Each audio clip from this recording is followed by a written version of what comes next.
Bonjour tout le monde, bonjour à tous, bonjour à toutes, bienvenue, on est content de revenir après cette petite semaine d'absence. Oh oui. Semaine forte en émotions chez nous. Les 15 jours qui viennent de passer ont été incroyables. On a fini, là vous voyez, on est dans mon nouveau bureau. Bienvenue, welcome. Donc on vient d'emménager dans notre appartement, on a chacun son bureau. Là je squatte le bureau de Céline. Oui, je l'ai invité, je suis sympa, oui, je partage. Et donc du coup on vient tout juste de finir ce qu'on avait à faire. On est vraiment, voilà. C'est reparti pour un tour, quoi. C'était un peu nos vacances. Ouais, des vacances. Bon. Ok. Aujourd'hui, c'est quoi le thème Alors aujourd'hui, on voit avec vous la façon dont on peut obtenir des nouveaux clients sur les réseaux sociaux. Parce qu'on s'est rendu compte que parmi nous, dans notre groupe, on avait pas mal de formateurs.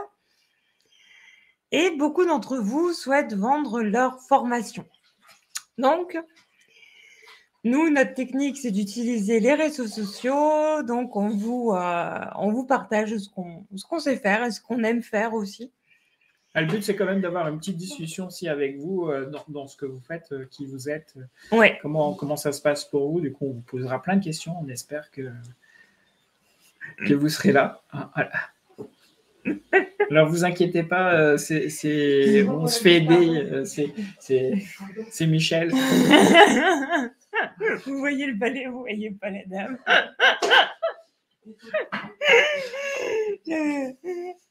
Ça va, tu passes pas. Tu passes en direct, Michel. Non. Sur Facebook, devant des millions de téléspectateurs. Donc, oui, on est en train de dire... Oui, donc les réseaux sociaux pour trouver des nouveaux clients. Ces clients, ouais, tout simplement. Trouver les bonnes personnes. Ouais, c'est ça. Trouver son client, ses clients pour ses formations. C'est pas évident. On sait que aussi une partie des formateurs que l'on est font de la sous-traitance. Oui. Les conditions ne sont pas forcément toujours roses, même si parfois on tombe sur des bons centres de formation. Ouais. Mais cependant, on peut toujours avoir le risque de se retrouver un peu à la rue. Ouais, et puis il y a aussi une question d'envie, peut-être une envie de s'émanciper un petit peu, de se dire, bon ben voilà, je sous-traite chez un OF, mais aujourd'hui j'ai envie d'aller un petit peu plus loin, peut-être une question de confiance en soi aussi. Ouais, tout à fait. J'ai développé ma confiance en moi, j'ai développé la confiance que j'ai dans ma formation. Et du coup, aujourd'hui, je suis prêt ou je suis prête à y aller comme une grande. Hein, vous voyez, c'est comme quand on est petit, qu'on va à l'école. Au début, on se fait accompagner par les parents. Et un jour, on grandit, on dit à nos parents, non, c'est bon, je peux y aller toute seule. Bon, je veux pas. Garde-toi loin, maman. Je vais me débrouiller. C'est un peu le même principe. Ouais, tout à fait. C'est le même principe, c'est le même... Ouais, le même état d'esprit, en fait, la même progression. La progression. Et c'est normal d'être formateur. Quand on est formateur indépendant, c'est normal d'avoir cette ambition de se dire moi, je vais commercialiser mes propres formations en direct. Je ne vais plus être sous-traitant avec les contraintes que ça joue. Je veux me créer moi-même mes propres contraintes. C'est ça. Et d'utiliser ses propres contraintes pour pouvoir me développer. Ouais, et avoir plus de responsabilité aussi, développer sa responsabilité de grand formateur. Tout à fait. Et une de ces activités, une de ces compétences qu'on doit maintenant acquérir, même si elle était présente, parce que chercher un OF et puis aller se vendre, c'est aussi se vendre soi. Ouais. Du coup, là, c'est d'aller chercher aussi des stagiaires. Ça revient un peu aux mêmes techniques, sauf que là, il va falloir leur... au lieu d'avoir un centre à qui on discute, on va discuter peut-être avec 10, 15, 20, 30 stagiaires en même temps pour les attirer dans notre formation. Ouais. Tiens, d'ailleurs, si on a oublié le petit, si vous nous rejoignez, faites-moi un petit coucou dans le chat. Pareil, si jamais vous nous regardez en replay, n'hésitez pas à nous faire un petit replay coucou. Ça nous fait plaisir, on aime bien savoir que vous êtes là, on répond à tous les commentaires. Donc, pareil, si vous avez des questions, n'hésitez pas. On est vraiment là et on est à fond, au taquet. Au taquet. Donc voilà, là, on voulait échanger avec vous, partager avec vous dans le menu 2 choses importantes. Forcément, ce que vous attendez, c'est nos astuces pour pouvoir utiliser Réseau pour trouver ses clients. Donc, on va essayer d'en partager plusieurs. Ouais. Et puis aussi, on s'est dit, partager les astuces, c'est bien, mais aussi, on va partager les erreurs communes qu'on rencontre quand on est formateur indépendant et qu'on débute et qu'on tombe souvent dans le piège pour plein de raisons. Du coup, on va vous partager les trois grandes erreurs qu'on peut commettre pour éviter que justement vous ne les fassiez pas ou vous vous rendiez compte que vous êtes en train de les faire et que ça a un impact. Ouais, on va vous faire gagner du temps. Faire gagner beaucoup de temps. On aurait bien aimé, nous aussi, qu'on nous fasse gagner ce temps-là. Ouais, tout à fait. Avant de tomber dedans. Avant de faire ces erreurs-là et justement pouvoir les partager avec vous parce qu'on s'est rendu compte que c'était des boulettes. Et pourquoi on a choisi les réseaux sociaux comme moyen de se vendre, de vendre ses formations? Alors, moi, j'avais vu une étude. Alors, j'avais vu ça et je trouve que c'était super intéressant et c'est intéressant de le savoir. C'est que sur les réseaux sociaux, il y a 49,6 millions de personnes qui sont actives, c'est-à-dire qui ont un compte et qui l'utilisent vraiment, pas juste un compte fantôme. Et c'est en France, hein, on parle bien de la France.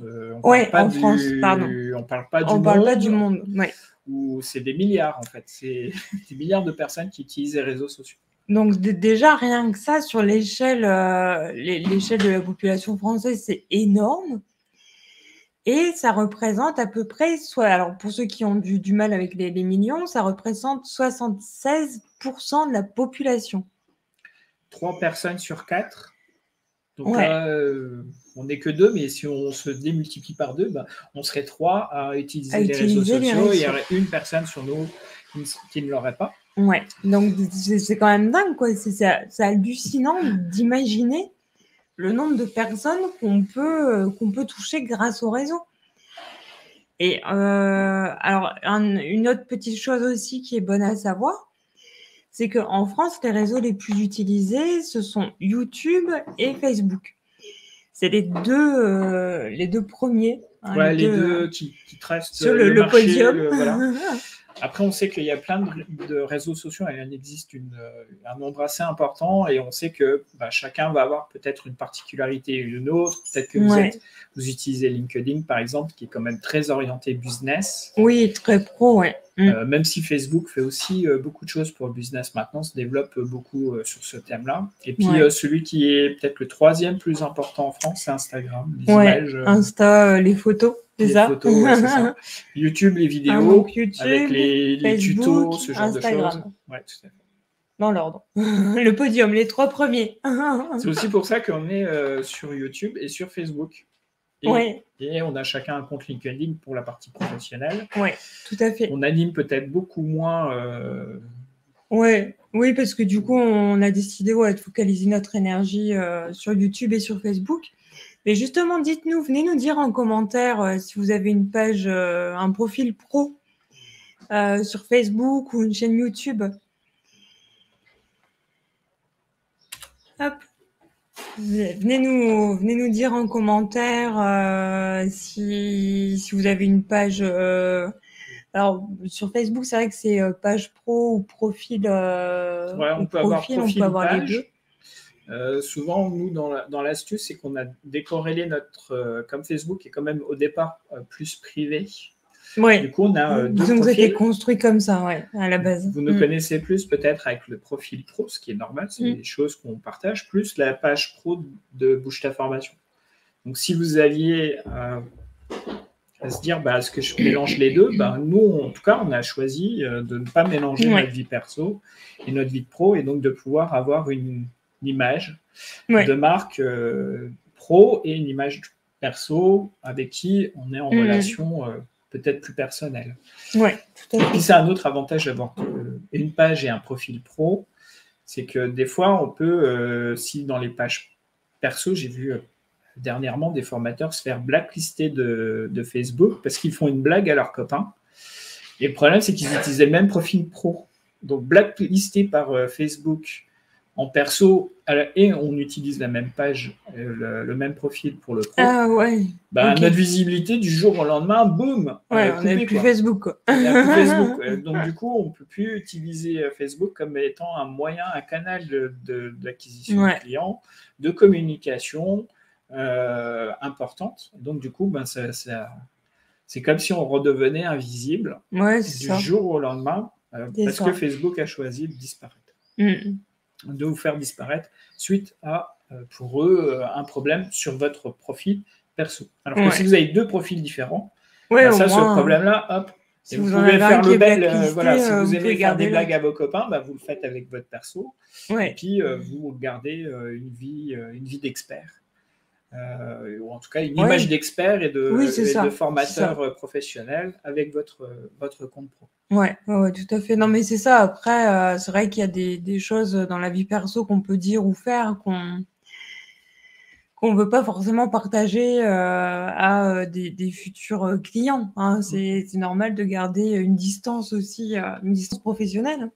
Et ça, c'est notre première astuce. Ayez deux profils. Deux comptes. Alors, LinkedIn, c'est un peu différent, mais en tout cas, pour Facebook, si vous vous mettez sur Facebook, faites un compte pro et un compte perso. Et comme ça, vous gardez les deux images dissociées, même si les gens peuvent me trouver. Vous pouvez avoir des gens qui vous connectent sur les deux profils. Mais au moins, vous avez deux vies, entre guillemets. La vie publique et la vie privée. Voilà, c'est ça. Vous êtes une star. C'est ça. Et donc, c'est à ça que servent les réseaux sociaux. Et ça va nous permettre d'entrer aussi dans les erreurs classiques que l'on fait souvent. C'est de penser qu'on est formateur, on utilise les réseaux et on cherche à vendre direct. À se vendre direct, donc c'est soit ses services, ça peut être ses formations. Hein, je vois plein passer dans les fils d'actualité directement de la pub sur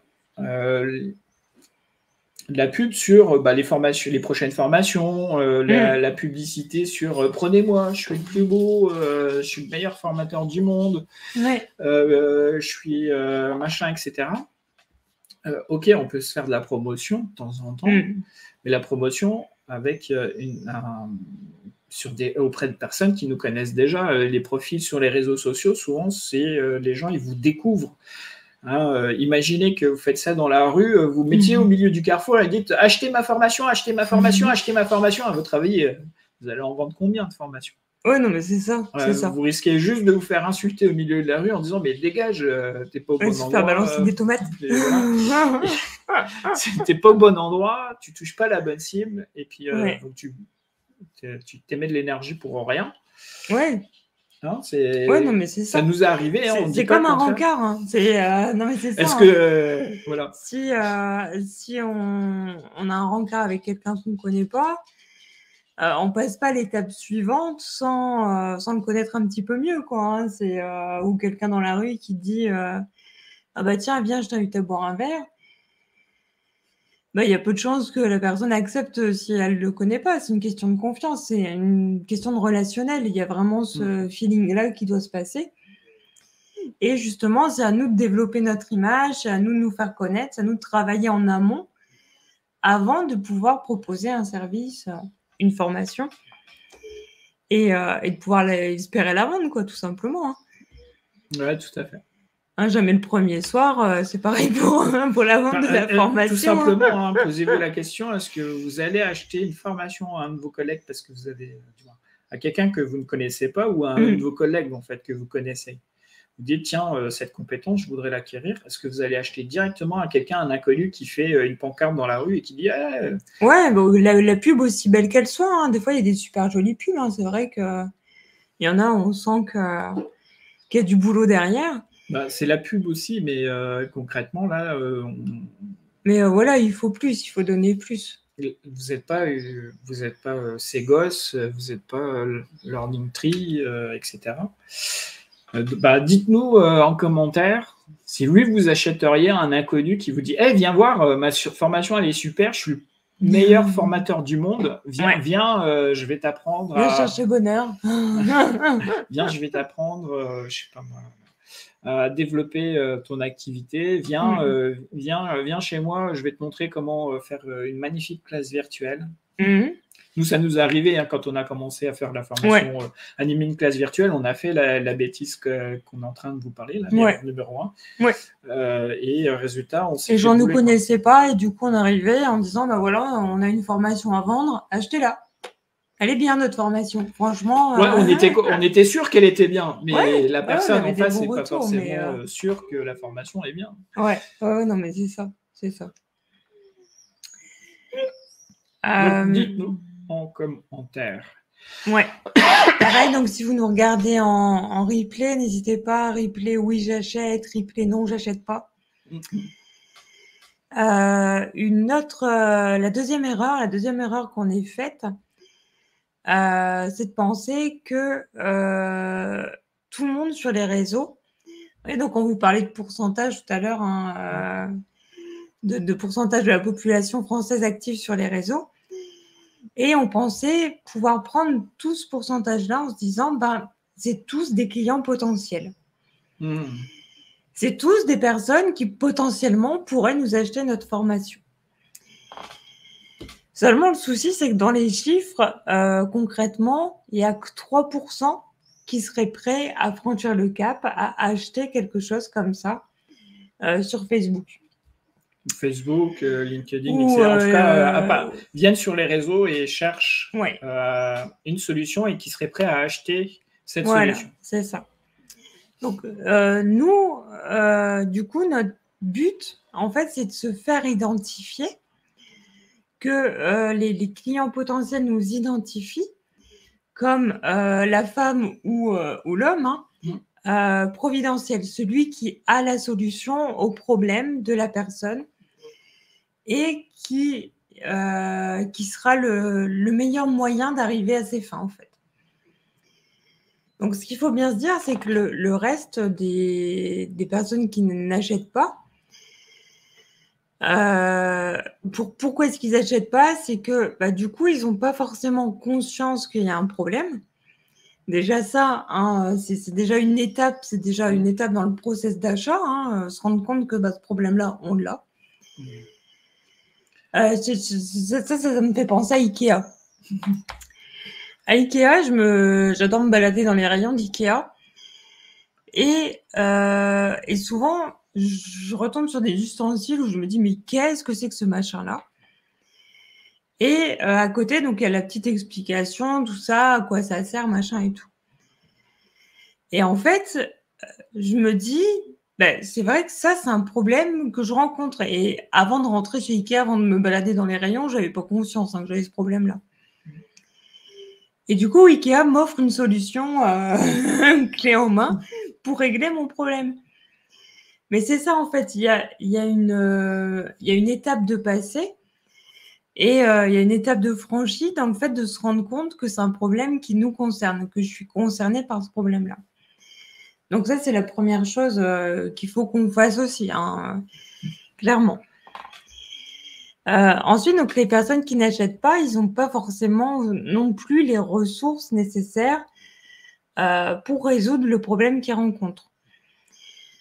Donc là, ça peut être des ressources financières, des ressources matérielles. C'est vrai que c'est les ressources personnelles ou les limites qui sont données, c'est-à-dire qu'ils ont identifié qu'ils ont bien un problème et ils essayent de le résoudre et puis ils n'identifient pas que quelqu'un peut les aider à résoudre le problème plus facilement, plus rapidement. Donc du coup, ils cherchent par eux-mêmes jusqu'au moment où peut-être qu'un jour, ils se diront il faut venir.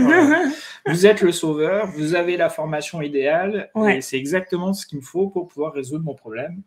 Et là, ils ont eu l'illumination, comme on dit, et là, ils sont prêts à acheter. Mais sans ça, en fait, ils ne franchissent pas le cap. C'est ça. Donc, il y a autre chose aussi. Donc, ils peuvent ne pas avoir confiance en vous, ne pas vous connaître suffisamment pour avoir confiance en vous. Et enfin, pour terminer, ne pas avoir ce besoin de rechercher une solution.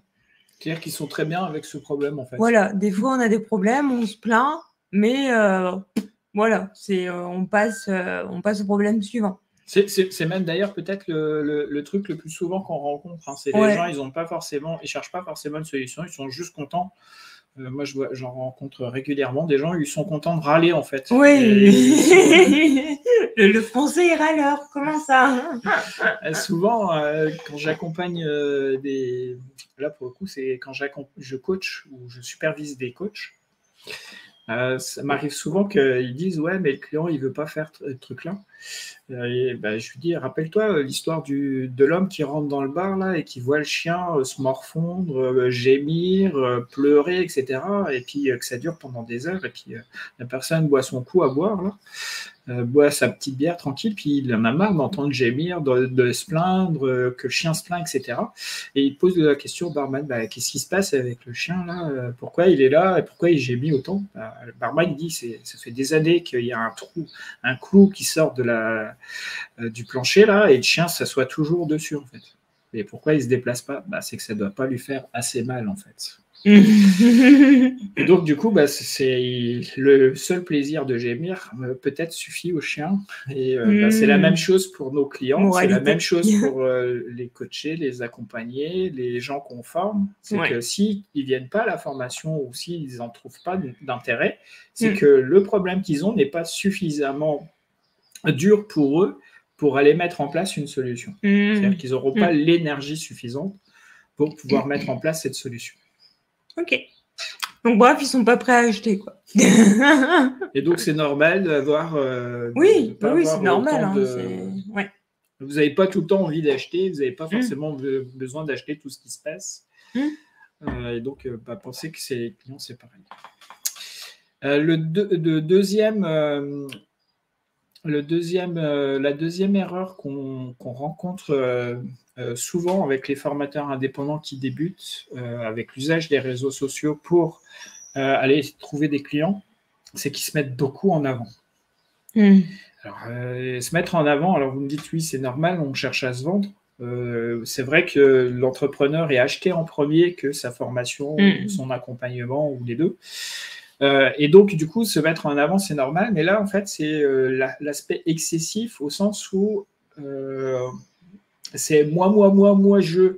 Moi, je suis le meilleur. Moi, je suis le prétentieux. Je suis le meilleur, je suis le plus beau, je suis le plus fort. Je sais pour toi ce qui est bon pour toi.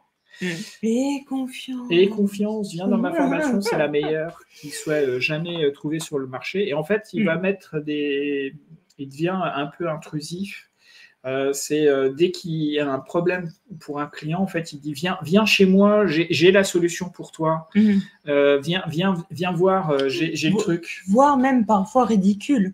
Je sais plus c'était quoi la phrase du mec là avec sa voiture de location et qui balançait la flûte de champagne. Ah oui, il y avait un jeune qui avait lancé une activité d'accompagnement haut de gamme. Bon, pour ça, ok, il n'y a pas de souci, mais c'est toute la publicité, n'empêche que ça a bien marché. Hein. Il a eu de la visibilité incroyable. Oui, mais tourné en dérision. Tourné en dérision, ça c'est sûr. C'est pas la visibilité qu'on veut avoir. Et donc, en fait, il jetait une coupe de champagne. La question, elle est vite répondue. La question est vite répondue. Suivez-moi. En fait, il donnait aucune info. La seule chose qu'il disait et qui revenait, il montrait des signes de richesse importants dans sa publicité. Et il disait, suivez-moi, vous allez être un peu comme moi. Sauf que le problème du comme moi, il jette une flûte de champagne, ça se casse sur la route, il y a des vélos qui passent juste à ce moment-là. Il avait fait une autre pub aussi où il allait discuter avec des gens sur la plage, etc. Et il a manqué de se faire casser la figure, etc.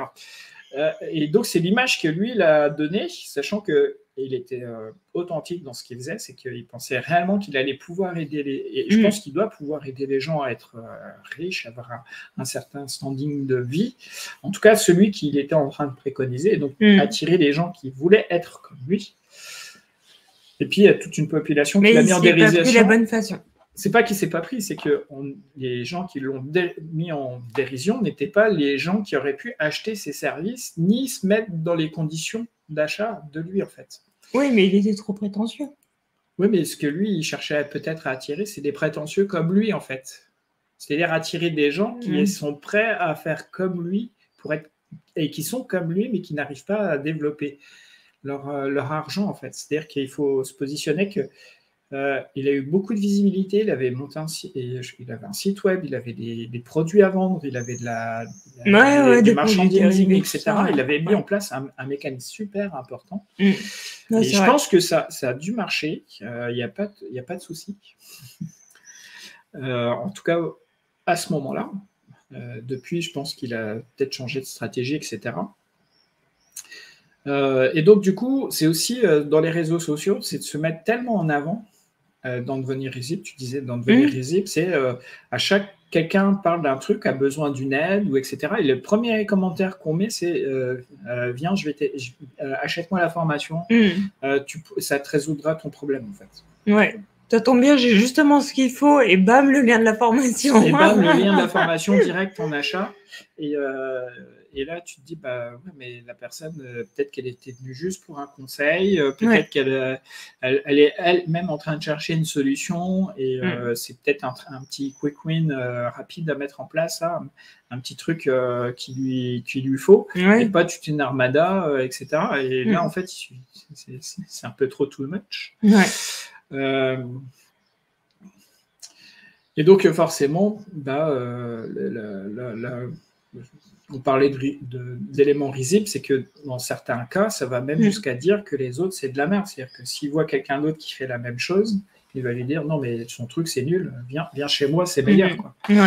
Et donc là, du coup, en fait, la personne se décrédibilise. Et surtout, c'est qu'elle n'est pas vue par la suite comme l'experte du domaine. Parce qu'elle a montré à aucun moment qu'elle était ni professionnelle, ni experte du domaine dans lequel elle apporte, autre que d'apporter un lien sur sa formation qui peut être extrêmement bien décrit. Et c'est la façon d'apporter cette description qui pose souci. Bonjour Catherine. Bonjour Catherine. Ça fait longtemps qu'on t'a pas vu. Salut. Et donc voilà, donc cette erreur est relativement commune, donc le fameux moi, et une des solutions, c'est quand même d'aller essayer de répondre à ce que fait la personne. Au problème qu'elle rencontre. Et puis après, rien n'empêche de répondre à la question, que ce soit sur la page ou en message privé. Et puis après, de dire, si jamais vous êtes curieux, si vous voulez en savoir plus, j'ai construit une formation autour de ce point-là. Et attendre qu'elle réponde avant de proposer son lien, tu vois. Là, c'est moins intrusif, c'est plus respectueux. Ouais, souvent, on va le faire en MP après avoir donné une solution quand même à la personne. Souvent, on va répondre, on va dire, bah tiens, moi, j'avais essayé ce truc-là, ça n'a pas trop mal marché pour moi. En fait. Et puis en MP, lui dire, bah, tout simple, et t'es dans le grand final de la formation, t'arrives au bout. Super. C'est bientôt le titre. On essaie de boire une coupette bientôt pour fêter ton diplôme. Et donc, si je reprends le fil de réflexion et de discussion, même si je trouve que c'est vraiment passionnant pour Catherine d'avoir son titre, il y a plein de monde qui arrivent dans la période où ils doivent passer les examens pour obtenir leur titre, etc. et devenir... Certains pour officialiser leur carrière depuis longtemps de formateur, et puis là, avec Calliope, tout ça, on demande des diplômes, on demande des trucs. Donc, du coup, je suis toujours admiratif pour les gens qui repartent faire des VAE ou des formations pour valoriser leur expérience. Et donc, pour revenir avec le sujet ou l'aspect de comment contacter la personne, une fois qu'on a donné la petite solution là, à sa question, parce qu'on a forcément si on est un expert, on a forcément une solution à ce qu'elle pose comme question. Vaut mieux. Et puis derrière, on va peut-être lui poser des questions sur qu'est-ce que tu penses de la solution, est-ce que tu l'as essayé, et puis est-ce que tu veux qu'on aille plus loin, etc. Oui, tout à fait. Et c'est vraiment là où, en fait, une fois qu'elle a dit, bah ouais, je voudrais en savoir plus, etc., c'est sympa ce que tu m'as offert, ce que tu m'as donné, d'aller tout simplement donner son lien de sa formation pour dire, pour aller plus loin, tu peux aller là, en fait. Ouais, c'est ça. Alors, un autre point négatif aussi qu'on peut aborder, c'est celui de jamais aller commenter. Jamais commenter, jamais partager de choses. Ou alors partager, mais sans expliquer pourquoi est-ce qu'on partage. Vous voyez, relayer un lien, par exemple, relayer une info ou un truc comme ça. On clique sur partager et puis basta. Il faut vraiment en fait se mettre dans la posture où on doit apporter quelque chose aux gens qui nous suivent, qui sont en contact avec nous. Et du coup, c'est important si moi je partage un lien, par exemple, d'expliquer pourquoi je le partage, qu'est-ce qu'il y a de pertinent, qu'est-ce que j'ai trouvé d'intéressant dans ce lien-là. Et pas juste faire un relais. Allez hop, c'était sympa, voilà. Mais vraiment, voilà, aller plus loin que ça, aller plus profondément dans les choses et montrer à mon audience que ça a un intérêt pour elle. Que c'est pas juste voilà, pour combler un trou parce que le mardi, il n'y avait rien ouais, c'est faire de la... sur les réseaux. C'est poster pour poster, en fait. Ouais, c'est ça. C'est-à-dire qu'on n'apporte pas notre... ce que les gens, ils attendent quand on poste, ou qu'on du moins surtout sur le partage, en fait. Ouais. Quand on partage une info, quelle qu'elle soit l'info, ben, en fait, ce qu'ils attendent, c'est le point de vue par rapport à l'info que moi j'ai, en fait. Pourquoi est-ce que je partage ce truc-là? Pourquoi je le trouve bien? Pourquoi est-ce que j'ai trouvé ça pertinent? Pourquoi je le trouve super bien et que je vais aller le partager à mon réseau, en fait. Et donc, du coup, d'identifier, eux, et comme ça, les gens peuvent identifier pourquoi je partage. Après, ils vont se faire leur opinion et peut-être qu'ils vont repartager, reliker votre partage, commenter votre partage, etc. Mais n'empêche qu'ils ont eu le pourquoi. Ouais. Alors tiens, on va vous poser une petite question. Hop. Alors dites-nous en commentaire laquelle des erreurs vous avez fait, laquelle ou lesquelles. Nous, je pense qu'on les a toutes faites. Hop,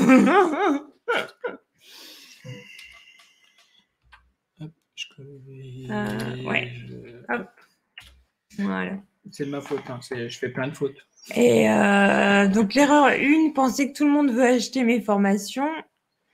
L'erreur 2, se mettre en avant à un tel point qu'on en oublie du coup le besoin de notre client. Et le numéro 3, ne jamais participer sur les réseaux ou pas bien. Je sais pas comment dire autrement. Vas-y, contacte-moi à NP, quoi. Ouais, c'est ça. Ou juste un pouce. Bon, c'est déjà un engagement fort. Ouais. Mais il n'y a aucun moment, en faisant un pouce, que je montre que je suis un expert du domaine dans lequel je forme. Ouais, non, mais c'est clair.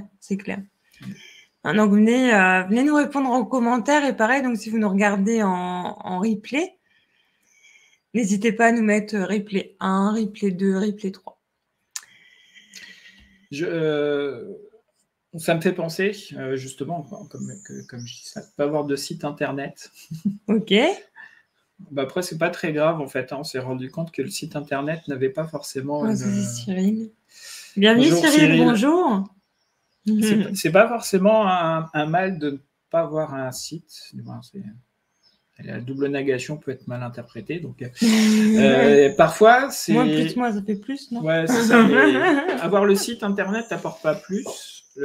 Ça apporte de la visibilité potentiellement, ou vous pouvez apporter de l'info. Bonjour Cyril.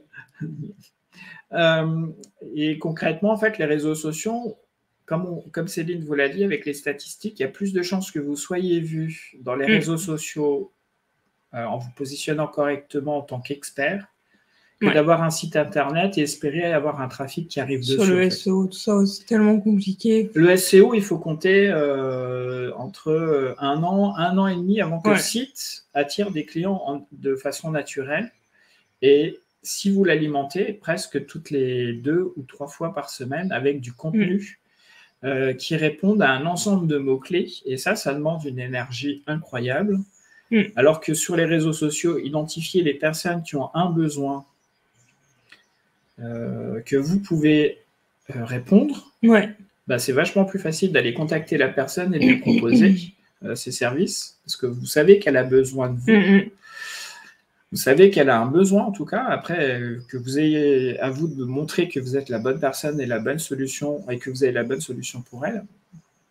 Et pour faire ça, en fait, le mieux, c'est quand même de faire ce qu'on appelle le marketing de contenu, qui peut être matérialisé par le site web avec les fameux posts.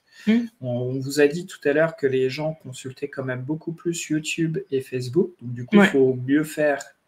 Si je m'amuse à utiliser les statistiques que tu as données, Céline, vaut mieux faire des vidéos, monter une chaîne YouTube spécialisée sur la thématique où je forme. Oui. Et donc d'utiliser ce qu'on appelle le marketing. Nous, on l'utilise, on utilise le marketing de coaching. D'essayer de publier son site web un petit peu partout.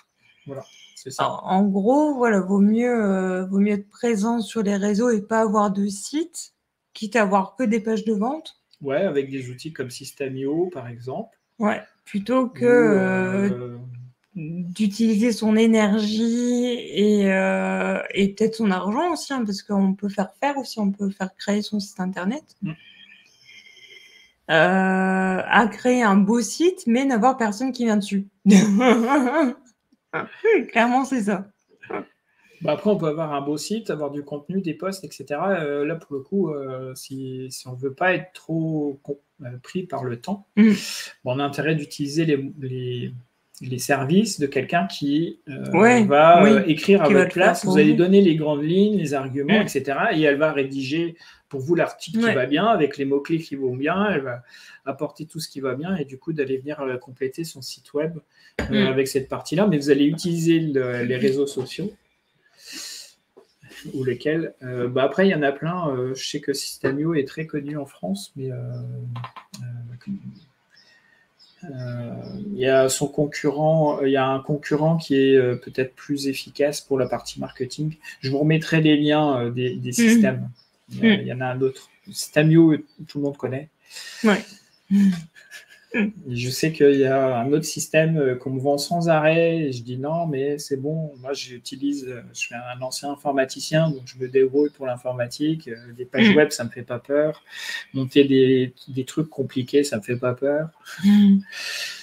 Et puis ça marche. Cyril, je te remettrai le lien en réponse tout à l'heure, en fait. Je te donnerai une liste d'éléments qui peuvent être utilisés. Donc, avoir un site web, si vous l'avez, c'est super. Et vous amenez toutes les personnes qui sont sur les réseaux sociaux que vous connaissez vers votre site web. Parce que ça vous appartient. Les sites web sont, du moins, le réseau social, c'est quelque chose qui ne vous appartient pas, même si vous construisez un magnifique réseau sur Facebook, sur LinkedIn, sur YouTube, etc. Ça ne vous appartient pas. Non. Du jour au lendemain, comme on a dit tout à l'heure, on peut se faire bannir. Ouais, ou si les réseaux ferment, tout simplement. Imaginez que Facebook décide d'être revendu ou on ne sait pas. Ils arrêtent Facebook. Ils arrêtent. Facebook s'arrête. Ils font faillite ou je ne sais pas quoi. Du coup, tout votre commerce fait faillite en même temps qu'eux, clairement. Voilà. Et donc, du coup, il faut avoir un élément. Donc, les pages de vente, ça marche. Ouais. Et puis, derrière, vous avez une base de mail. Donc, au pire, ça vous appartient et vous pouvez continuer à contacter les personnes avec vos mails. Avec vos mails. Ouais. Et donc, le marketing de contenu est quand même bien pratique avec les réseaux sociaux, sur YouTube, sur Facebook. Et souvent, ce qu'on dit, on se pose toujours, c'est quoi le marketing contenu? En fait, c'est pour un formateur ou un entrepreneur ou un infopreneur, c'est de partager la meilleure information, la meilleure astuce, les meilleures pratiques pour que les gens ils puissent vous découvrir. Vous êtes un peu l'échantillon dans le grand magasin pour lequel on vous met à goûter. C'est une bonne question. Ça. On pourra peut-être faire un live dessus, Catherine. Une page de vente, qu'est-ce qu'une page de vente et comment on aura peut-être un invité spécial pour ça. Ah oui. On va inviter on va vous proposer peut-être pas pour les vacances. Là, les vacances vont arriver à grands pas. Il est très occupé. À la rentrée en septembre, on va inviter une guest star internationale et il va vous parler de page de vente. Un Québécois en plus. Alors si la page de vente ne vous intéresse pas, c'est pas grave, venez juste pour l'accent. Moi j'adore l'accent québécois. Et oui, on fera ça à la du coup, rentrée. il vous fera. On va voir avec lui ce qu'il peut nous concocter. Les vacances, oui, c'est une bonne question. Il faut apprendre de temps en temps à couper pour pouvoir repartir. Nous, on a prévu 2 coupures, une en juillet, une en août. Donc, on fait des micro-coupures, comme les micro-siestes. Ouais, une semaine en juillet, mais concrètement, on va partir 2 semaines, 2 semaines en août. Donc, au final, on aura pris presque un mois, mais parce que aussi nos clients, de toute manière, moi, personnellement, j'ai mes clients qui m'ont dit « Ouais, Nicolas, c'est pas la peine de venir nous aider. Si en juillet et août, t'es pas là, ça ne nous pose pas de problème. Au contraire, ça nous arrange. » Donc, du coup, voilà. C'est vrai qu'on n'a pas beaucoup de formations. Comme nos clients sont les formateurs. Donc, voilà, les vacances, c'est important. Et donc, pour le contenu, et donc pour la page de vente, septembre promis, on va faire quelque chose. Donc, pour le contenu, c'est vous êtes l'échantillon qu'on goûte. Dernièrement, on m'a rappelé un truc super important et j'en profite pour vous le repartager. Si votre chanteur favori là, ou votre chanteuse favori ou votre groupe favori sort un nouvel album, à votre avis, vous écoutez laquelle de ces chansons en continu sur les radios qui est gratuit? Est-ce que c'est la pire ou la meilleure chanson? En tout cas, la moins bonne de l'album ou la meilleure de l'album. La pire, c'est peut-être exagéré. C'est un peu exagéré, c'est nous qui peut fuir ce groupe. Mais souvent, ça va être la meilleure. En tout cas, ça va être une des meilleures chansons de l'album qu'ils mettent en avant. Et c'est comme ça qu'ils vont attirer les gens à acheter leur album dans leur globalité. Ou maintenant, si vous êtes un peu comme nous, d'acheter des chansons à la demande, etc., d'aller écouter en streaming, par exemple. Alors, je fais un petit... c'est de la pub involontaire. Mais par exemple, moi, j'ai un Apple, j'ai mon téléphone, c'est un Apple, et donc, du coup, j'ai le streaming Apple pour la partie musique. Donc, je paye un abonnement, vous pouvez utiliser Deezer, etc., Deezer, Spotify, etc., on peut écouter des extraits des chansons et une fois qu'on a choisi ces extraits, soit de les acheter à l'unité, soit acheter l'album, ou si vous êtes comme moi, je fais un abonnement mensuel et je choisis les chansons que je vais écouter, etc. Et eux, ils comptabilisent et puis ils vont redonner à la SACEM le taux d'écoute que j'ai eu. Ils vont reverser comme ça. Donc, du coup, je peux écouter plein de trucs sans difficulté. Marketing de contenu, c'est ça, en fait. On partage nos meilleurs contenus avec les personnes, ou en tout cas les meilleurs qu'on puisse avoir.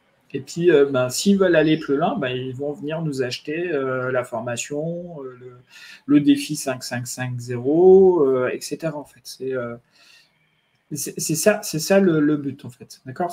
On va toucher que ces fameux 3%. Hein, on touche les 3% qui ont besoin d'aller plus loin qu'avec le contenu gratuit. Et puis, les autres, ils consomment ce qu'on partage, il n'y a pas de souci. On est même content. Des fois, on a des belles réussites parce qu'ils nous partagent. Ils nous disent « Ouais, tu nous as partagé ça, c'était génial, ça a bien marché pour nous. » Et nous, on est là, « Waouh, c'est incroyable. » Voilà. Et vous, du coup, est-ce que vous partagez votre meilleur contenu, vos meilleures astuces, vos meilleurs en tout? Est-ce que vous avez tendance à le faire, ou est-ce qu'au contraire, vous êtes comme beaucoup, pensez que les gens vont vous voler votre contenu, ou au contraire ne pas acheter parce qu'ils ont eu le contenu qu'ils voulaient. Et comme il n'y a que 3% qui décident d'acheter, voilà. On va arriver au bout, on a plus que dépassé, on a encore, je pense qu'on refera encore sur le thème des astuces autour de l'usage des réseaux sociaux. On fera peut-être un événement spécial pour ça.